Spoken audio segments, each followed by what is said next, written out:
The police force ni utumishi kwa Wakenya wote. An independent institution, constitutional institution. But now we are seeing a dangerous trend where the same police force is being used like a militia to propagate political intolerance in this country. And we know the people who will take responsibility. Kenyans are watching. They might propagate whatever amount of propaganda, turning victims, into perpetrators. But we know the truth. Kenyans know the truth. The same people who are being used by politicians are confessing, it's in the public domain, that powers from above instructed security operatives to depart from Murang'a so that the state-sponsored violence can be propagated. Tunataka kumwambia IG, uliapishwa ukiwa peke yako.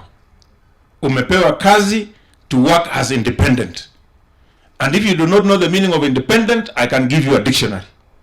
He is supposed to work without listening to any other outside forces. Na nimwambie IG, boss yako ni rais wa Kenya na raia. Matiangi is not your boss. You are an independent person. Stop taking instructions from Matiangi, kwa sababu hii Kenya tumeenda mbali sana. Mara ya mwisho tulisikia polisi wanaenda kutoa watu kanisani ilikuwa miaka 23 karibu 30 katika wakati wa multipartyism 1992. And that was during what we call the dark days of KANU, even though we were members of KANU then. But even then, the policemen never ever entered a church and told people to leave. In Murang'a, we saw the OCS or whoever he was go up to the pulpit and pick the microphone and kusema watu watoke kwa kanisa. On top of that, they tear gassed worshippers. And I want to say it is unfortunate that 2 lives were lost in Murang'a, that property were destroyed in Murang'a. The lives that were lost in Murang'a lie squarely in the hands of Kibicho, Matiangi, and IG. And I want to tell the IG, Inspector General of Police, that is working for the people of the Republic of Kenya. Is the Inspector General of Police who is supposed to provide security to the people of Kenya. He is not working for a militia police system for certain politicians. And he needs to decide, if IG wants to join politics, he should resign and join politics. If he wants to run as a commander of militia for certain politicians, he should resign and run a commando for certain militia. He should not mix the two, because there is a constitution in this country which must be respected. And IG, whatever is doing, because we witness violence in Kisii. We witnessed violence in a burial where Honorable Ndindi Nyoro was. When we went to Kajiado 2 weeks ago, the deputy president, the county commissioner tried to stop the function in the morning. He went to the function and said there is no function. It has been said that this function should be stopped. A whole function attended by the deputy president. We are witnessing violence facilitated by police. IG must know that this happened before, and the person who was in charge was taken to the ICC. He will not run away from what he's doing right now. He will pay for it either now or in future, because whatever he's doing is unconstitutional. And we want to say we are peace-loving citizens. And I want to urge Kenyans, we shouldn't be taken back to the dark days. It's unfortunate we are going back there, but we must stop them. We must not go back there. It is in public knowledge ya kwamba kulikuwa na simu ambayo imetoka majuu wakati wa Murang'a violence. Tunajua ya kwamba there was a call from above. We want to know which above is this one. Na tunataka kumwambia Mutyambai atuambie kama police force ama police service is in an independent institution as per our constitution, ama imekuwa militia group ya kupokea calls from above ili wa withdraw security, ili wapange njama ya kulete furugu katika kanisa. I'm telling you, the last time sisi tuliona tear gas imerushwa kwa kanisa ilikuwa 25 years ago wakati wa Moi. Na hata askari yenye walirusha tear gas kwa kanisa walirusha tu na wakatoroka. hawakuingia ndani ya kanisa. Katika karne hii na katika constitution hii tumeona watu wamerusha tear gas, hawana aibu, wakaingia mpaka ndani ya kanisa wakiwa na kraoni ya serikali na kuchukua mic kama hii na kuoda wananchi watoke wasiabudu katika kanisa.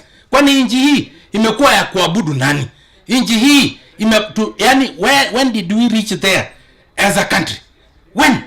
Na tunataka leo kuambia Inspector of Police, kumbuka your predecessor ambaye alikuwa anaitwa Ali alitumiwa, baadaye alisimama bila uniform huko Hague. Kumbuka hata wewe tunakuangalia. Just to ask the IG, Bwana IG, ICC is beckoning, ICC is calling you. Unfortunately, the people who are using you today will not be with you. You will be there to answer as an individual. Therefore, be careful how you are used. Don't allow the National Police Service, because many of your officers, junior officers, are complaining. The divisions in the police force today are dangerous for this country, because you have allowed politics to take root in our police service. Our police service, we transform it from being a force so that it serves everybody fairly and in line with the laws of our republic, not to serve masters in the office of the president. Kwa hivyo tuwaambie na tuache kudanganyana. Na IG, tafadhali wachana na mahasla. Stop going for innocent young men. Go for the real culprits. And I want to urge the Inspector General of Police, like my colleagues have said, we are asking the Inspector General of Police to run the police as is stipulated in the Constitution as an independent entity that does not report, that does not succumb to persuasion from this or that corner. Their mandate is the security of citizens, their property, their lives, and the security of our nation. Political players must run their political errands. They should never recruit the police to run their political errands. The police have a job to do securing the nation. It is a tragedy that we have lost 2 young, dear, promising lives because of politicians. Out of desperation, they've gone to organize young people to cause mayhem, to throw stones, to cause violence, and in the process, their lives have been lost. Those who paid and organized those young people must not only be ashamed of themselves, but they must step forward and support the families of the young people who died. It is baffling that anybody can actually say that there was a scheme for the police not to be present to facilitate violence in Murang'a.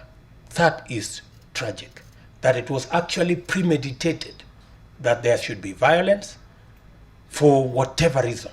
And I want to say, please, let us use all other forms of competition. Violence should be out of reach of any political competition, and it must not be in the metrics and must not be in the equation of the politics of our nation. That way, Kenya can move forward.